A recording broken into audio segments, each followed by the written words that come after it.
Oi, pessoal, tudo bem? Como vocês estão? Bom, meu nome é Yasmin e hoje eu vim aqui com vocês para trazer a correção do estudo bíblico Sol na Web. Eu sei que na semana passada nós não lançamos o estudo, foi falha minha, me desculpem, mas eu vim aqui para que a gente não quebre a nossa sequência de estudos e continue seguindo essa ordem desses assuntos e continue estudando juntos. Inclusive, depois que você terminar de assistir esse vídeo, aqui embaixo na descrição vai estar o link do novo estudo, que a correção deste sairá então no próximo sábado, sem falta, prometo, tá bem? Bom, mas então o assunto que nós iríamos estudar e acabei não colocando o link disponível nas redes sociais para vocês, mas o assunto que a gente vai estudar então é sobre a morte. Um assunto muito delicado para algumas pessoas, é um assunto que pode gerar muitas controvérsias, um assunto que cada um tem a sua opinião, mas hoje nós estamos aqui sempre estudando a Bíblia, então não é a minha opinião, não é a sua opinião que vai prevalecer. O que vai prevalecer é o que a Bíblia nos fala sobre esse assunto, é o que Deus deixou esclarecido sobre o assunto da morte. Mas, como sempre, antes de nós começarmos os estudos bíblicos, vamos juntos fazer uma oração? Eu faço a minha oração daqui, você fecha seus olhos aí onde você está e faz junto comigo, ok? Vamos lá?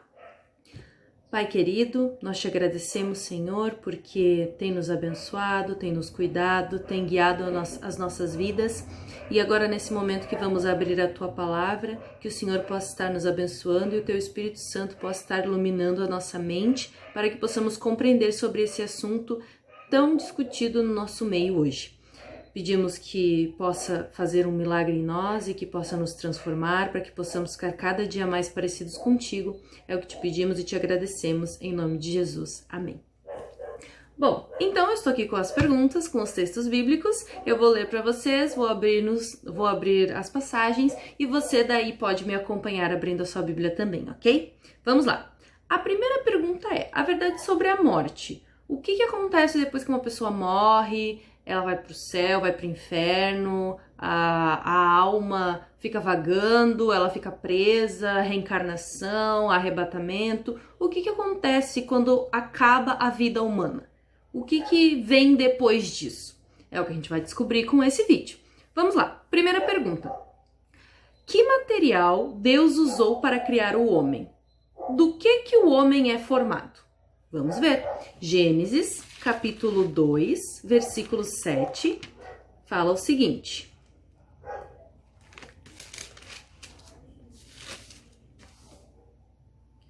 Então formou o Senhor Deus ao homem do pó da terra e lhe soprou nas narinas o fôlego de vida, e o homem passou a ser alma vivente. Ou seja, o homem foi criado de dois materiais, pó da terra e fôlego de vida. Então, se a gente fosse fazer uma continha, né, como uma conta de matemática, uma equação matemática, é pó da terra mais fôlego de vida igual alma vivente. Então, o ser humano, homem e mulher, é composto por esses dois materiais. O fôlego que Deus deu, o fôlego da vida, e o pó da terra. Sim, o barro, tá? Deus fez do homem, tirou tudo do pó da terra. Então, essa é a equação para que a gente possa entender do que somos feitos. Ok? Segunda pergunta. Como a Bíblia se refere à alma? E aqui nós já começamos a entrar na questão um pouco mais difícil de talvez ser entendida. O que é a alma? A alma vaga? A alma é uma coisa que habita dentro de mim? Como que funciona essa questão de alma, essa questão de espírito? Vamos descobrir. Nós temos mais de uma passagem bíblica para poder compreender o que isso significa biblicamente, certo? Nós temos 3 passagens. A primeira nós encontramos no livro de Ezequiel, no capítulo 18, versículo 4. E ali fala assim: Eis que todas as almas são minhas, como a alma do Pai, também a alma do Filho é minha. A alma que pecar, essa morrerá. Esse foi o primeiro texto. O segundo texto está no livro de Gênesis, voltamos lá, no capítulo 46, versículo 27, e ali fala: E os filhos de José que lhe nasceram no Egito eram 2. Todas as pessoas da casa de Jacó que vieram para o Egito foram 70. Agora, a última passagem. Deuteronômio, capítulo 10, versículo 22. Com 70 almas teus pais desceram ao Egito, e agora o Senhor teu Deus te pôs como as estrelas dos céus em multidão. Bom, por partes. A pergunta era, como a Bíblia se refere à alma? Esses 3 textos nos explicam, nos dão claramente a resposta curta e grossa, como a gente costuma falar no nosso ditado do bom português, né?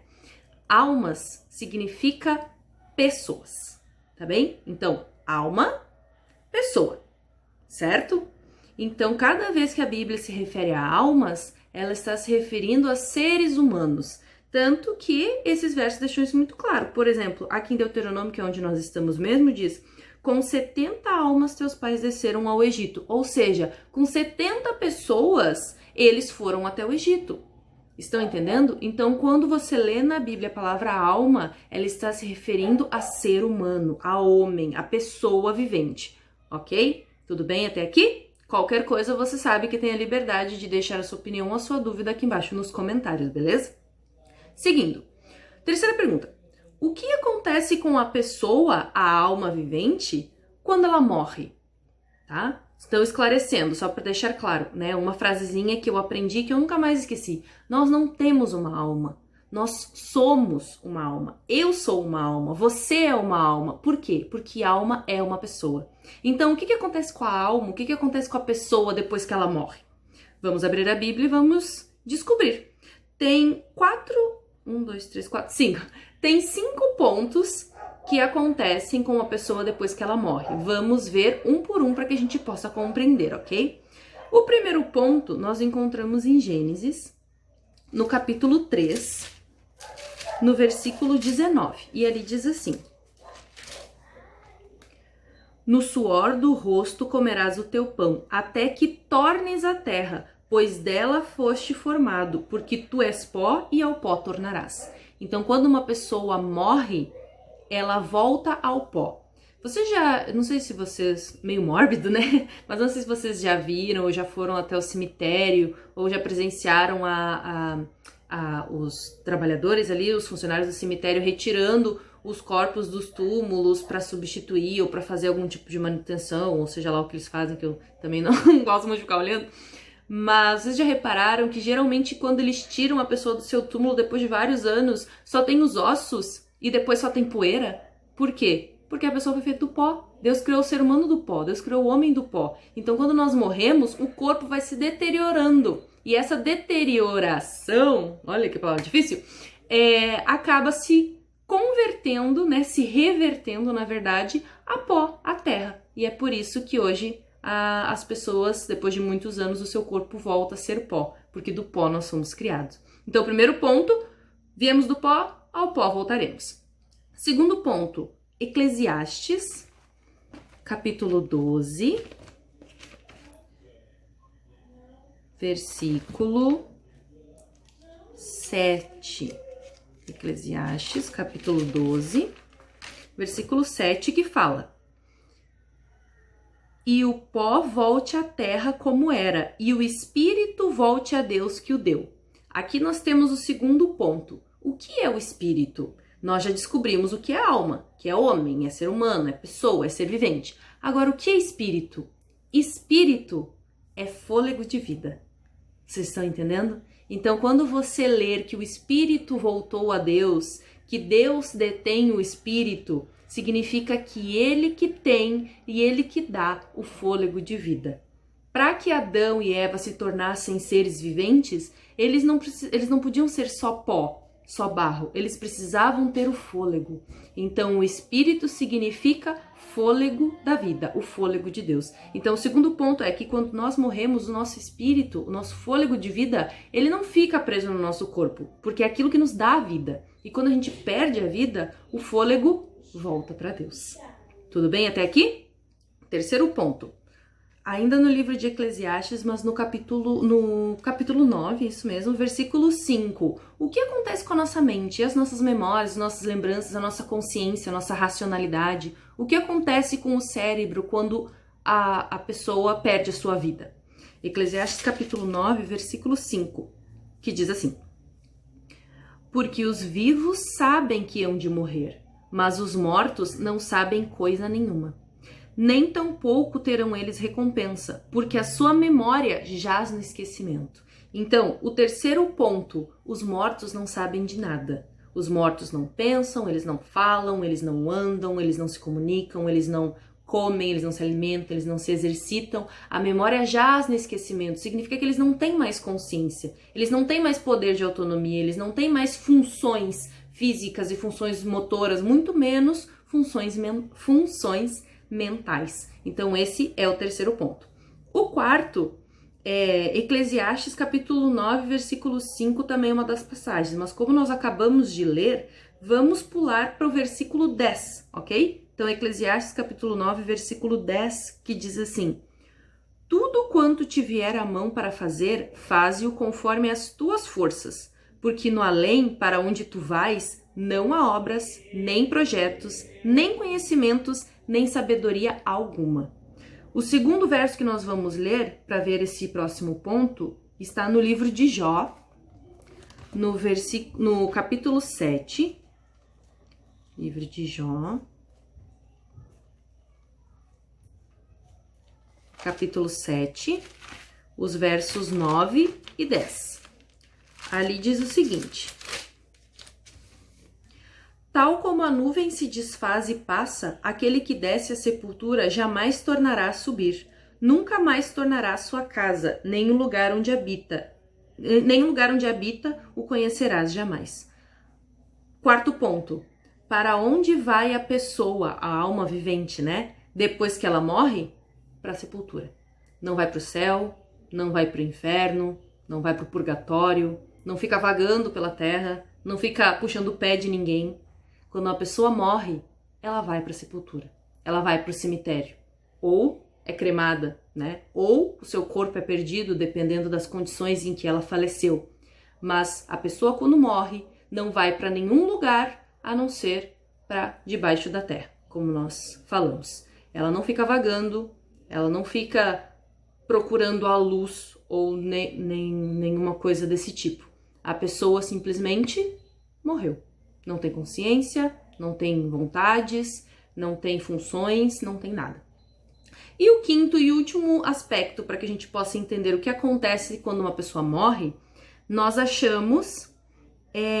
nós, na verdade, já lemos a passagem, né? Porque a pergunta seria: tem os mortos conhecimento de alguma coisa? A resposta é não. Nós já lemos em Eclesiastes, já lemos esqueci o nome do livro, em Gênesis, já lemos em Jó. Quando a pessoa morre, ela vai para a sepultura e dali ela não vai sair, a não ser quando Cristo voltar, se ela estiver salva. A pessoa, quando morre, vai para o cemitério, ou é cremada, ou, como eu já falei, dependendo das circunstâncias da sua morte, o seu corpo fica em algum lugar no mar, ou na terra, ou em algum território geográfico específico, que seja, mas a pessoa que perde a sua vida não tem vez nem voz. Um ditado que eu costumo falar bastante. A pessoa, depois que perde a sua vida, ela simplesmente vai para a sepultura e dali ela não irá sair. Tem um texto que, até para esclarecer mais, que eu gostaria de compartilhar com vocês, que está em 2 Coríntios, no capítulo 11, versículo 13. Porque aí muitas pessoas podem dizer: mas eu tenho contato com os mortos. Eu vejo os mortos, aquelas pessoas que já se foram, eu sei que eles estão presentes, ou eu sei que eles estão procurando a luz, ou que eles estão sofrendo no inferno, ou que eles estão sofrendo porque estão vendo seus entes queridos sofrerem as coisas terríveis aqui dessa terra. Então vamos ver o que a Bíblia nos fala sobre essas manifestações, essas aparições, sobre essas pessoas que dizem ver os mortos. 2 Coríntios, capítulo 11, versículo 13, fala: porque os tais falsos apóstolos, obreiros fraudulentos, transformando-se em apóstolos de Cristo. Verso 14. E não é de admirar, porque o próprio Satanás se transforma em anjo de luz. Verso 15. Não é muito, pois que os seus próprios ministros se transformem em ministros da justiça, e o fim deles será conforme as suas obras. Depois, se vocês quiserem ler, né, a partir todo o capítulo 11, ou a partir do versículo 7 até o versículo 15, nós aqui só lemos o 13, o 14 e o 15, o que a Bíblia está nos dizendo? Irmãos, essas aparições é o próprio Satanás, ou os seus anjos maus. Satanás, a gente tem o sério erro de pensar que ele não é inteligente, que ele não presta atenção, que ele não nos observa, que ele esqueceu como que as coisas funcionam. Errado!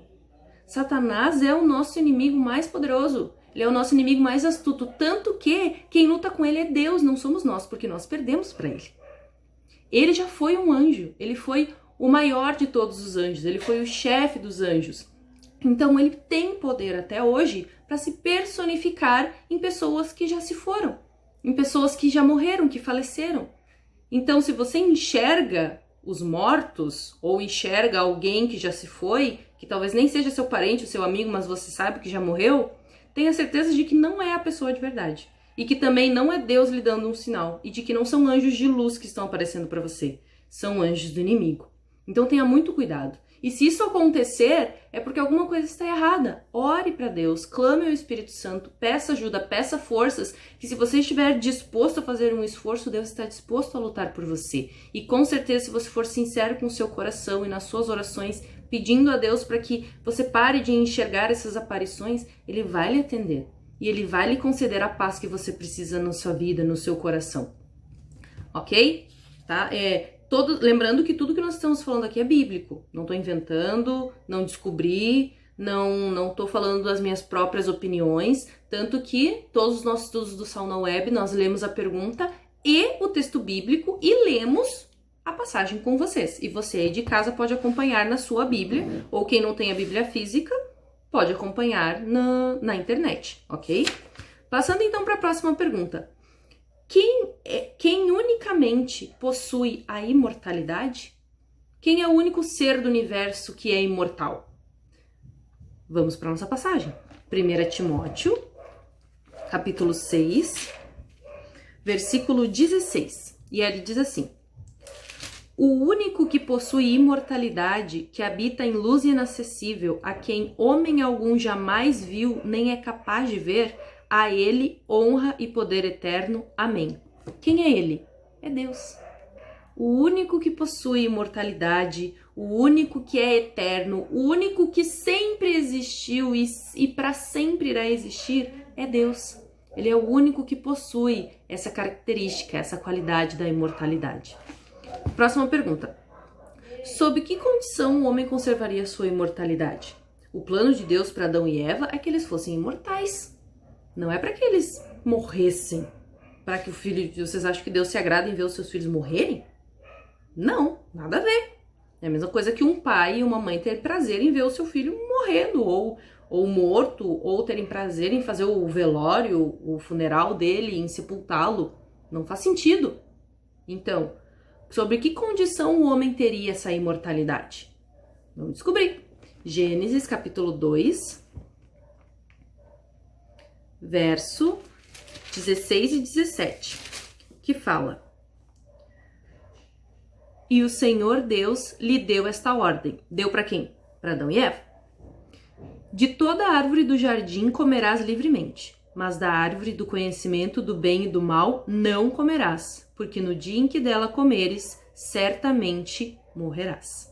Ou seja, se eles tivessem obedecido a ordem que Deus deu para eles no jardim de não comer do fruto da árvore do bem e do mal, eles teriam conseguido a imortalidade. A árvore do fruto do bem e do mal não era uma coisa para ficar eternamente lá, era apenas um teste de fidelidade. Deus permitiria que ela ficasse ali no jardim, tendo como consequência, né, a morte do ser humano por um período de tempo. Depois ele iria retirar dali, não iria ser para sempre. Mas eles infelizmente falharam nessa missão e acabaram comendo do fruto. Isso tirou deles a imortalidade. Por isso que hoje nós somos seres mortais, seres que morrem, que sofrem acidentes, que se machucam e todas essas coisas. Próxima pergunta. O que o pecado ocasionou ao ser humano? O que o pecado trouxe para nós? temos duas passagens. A primeira, as duas, na verdade, estão lá no livro de Romanos, no Novo Testamento. Elas só são de capítulos diferentes. Mas então, Romanos, capítulo 5, versículo 12, diz assim: portanto, assim como por um só homem entrou o pecado no mundo, e pelo pecado a morte, assim também a morte passou a todos os homens, porque todos pecaram.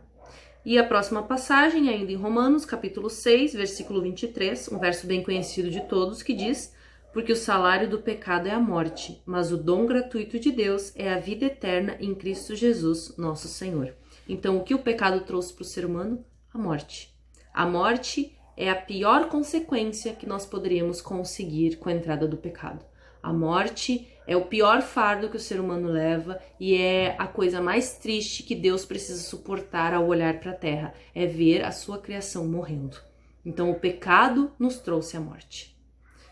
Próxima pergunta: como Jesus considerou a morte? Quando Jesus esteve na Terra, o que ele falou sobre a morte? Será que ele não falou nada? Ou será que ele chegou a falar que as pessoas não morrem, ou que morrem e depois vagam, ou não sei, esse tipo de pensamento? O que o próprio Jesus falou sobre esse assunto? Vamos lá. João, capítulo 11, a partir do verso 11, né, até o verso 14. Vamos começar ali do verso 11. Conta a história a situação em que Lázaro morreu. Lázaro foi um grande amigo de Jesus, ele é sua família, suas irmãs. Então, quando Lázaro morreu, ele falou especificamente sobre esse assunto. Começando.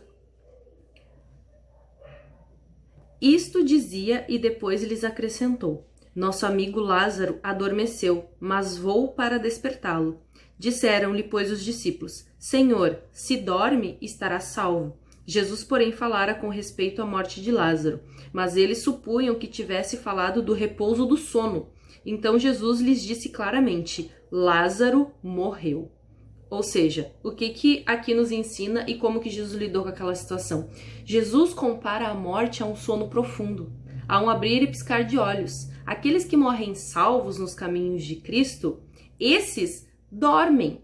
E quando Cristo voltar, que eles ressuscitarem, eles simplesmente abrirão seus olhos como se não tivesse passado milhares de anos. Como se tivesse passado segundos, como se fosse uma noite de sono para mim e para você.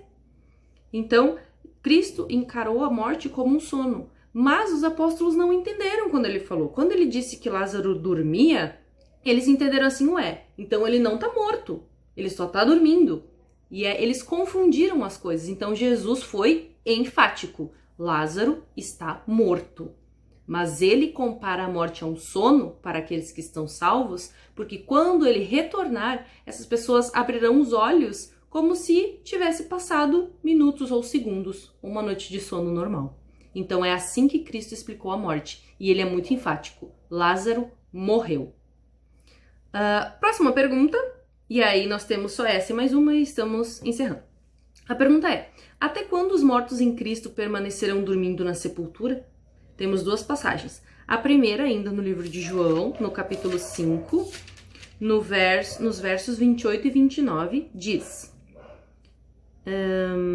não vos maravilheis disto, porque vem a hora em que todos os que se acham nos túmulos ouvirão a sua voz e sairão. Os que tiverem feito bem para a ressurreição da vida, e os que tiverem praticado mal para a ressurreição do juízo. E no livro de 1 Tessalonicenses, é onde nós encontramos a próxima passagem, 1 Tessalonicenses, capítulo 4,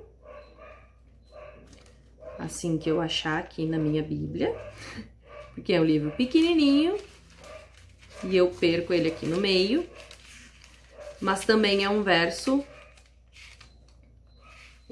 que todos conhecem, 1 Tessalonicenses, capítulo 4, versículo 16. Porquanto o Senhor mesmo, dada a sua palavra de ordem, ouvida a voz do arcanjo e ressoada a trombeta de Deus, descerá dos céus, e os mortos em Cristo ressuscitarão primeiro. Ou seja, aqueles que morreram, guardando os caminhos do Senhor e sendo fiéis aos seus princípios, quando ele voltar, ressuscitarão, como se tivessem passado segundos. Ressuscitarão para a vida eterna, para morar com ele nos céus. E a última pergunta: qual será a recompensa dos que participarem da primeira ressurreição? Ou seja, só ressuscitará... Nós já tivemos um estudo sobre isso. Qualquer coisa você dá uma voltadinha, pesquisadinha nos vídeos que você vai encontrar, beleza? Mas, quando Jesus voltar, ressuscitarão aqueles que estão salvos. Então, a pergunta é, qual é a recompensa daqueles que participarem dessa primeira ressurreição? Resposta, 1 Coríntios, capítulo 15, versos 51 até o verso 53. Eis que vos digo um mistério, nem todos dormiremos, mas transformados seremos todos. No momento, num abrir e fechar de olhos, ao ressoar da última trombeta. A trombeta soará, os mortos ressuscitarão incorruptíveis, e nós seremos transformados. Porque é necessário que este corpo corruptível se revista da incorruptibilidade, e que o corpo mortal se revista da imortalidade. Ou seja, quando Cristo voltar, receberemos a imortalidade. Seremos transformados, seremos modificados, seremos glorificados, todos usados que Deus pode nos dar. Essa vai ser a nossa recompensa por termos nos mantido fiéis. Espero que esse assunto tenha ficado um pouco mais claro para vocês. Qualquer dúvida, qualquer opinião, qualquer comentário ou textos a mais que você tenha para agregar, você pode deixar aqui embaixo nos comentários. Dá uma olhada nos nossos vídeos anteriores. Essa semana a gente tá com uma novidade no canal. Eu não vou contar, mas eu vou dizer para vocês que nessa sexta-feira vai sair um vídeo novo. Com um novo quadro no canal e eu tenho certeza que vocês vão gostar bastante. É uma coisa de interesse de todos, que todo mundo gosta. Então fique ligado nessa sexta-feira, quando você receber a notificação, corre para olhar porque vai ser bem legal. E espero vocês nos próximos vídeos e a próxima correção do próximo estudo sai neste próximo sábado, às 4 horas da tarde. O link para esse novo estudo também vai estar aqui na descrição do vídeo, ok? Mas do mesmo jeito que nós começamos, vamos terminar. Convido vocês a fazerem uma oração do mesmo jeito, eu daqui, vocês daí, beleza? Vamos lá. Senhor, muito obrigado porque o Teu Espírito Santo iluminou a nossa mente, abriu a Tua palavra com as nossas mãos, nos usou e nos fez compreender que o assunto sobre a morte é tão simples quanto é profundo, que o Senhor tem planos para o ser humano, que a partir do momento que ele perde a sua vida, a sua oportunidade passou. Então que o Senhor possa estar nos incomodando, que o Teu Espírito Santo possa estar nos impressionando, para que não permitamos que essa oportunidade passe pela nossa vida, passe pelas nossas mãos. Que possamos tomar a nossa decisão para Te servir, para Te adorar, para Te honrar e Te glorificar na nossa vida hoje, Senhor. Pedimos que abençoe a cada pessoa que está assistindo esse vídeo, que os Teus anjos estejam com cada pessoa, cuidando e livrando delas e das suas famílias. Em nome de Jesus. Amém. Então tá, pessoal. Espero vocês no próximo vídeo. Tchau!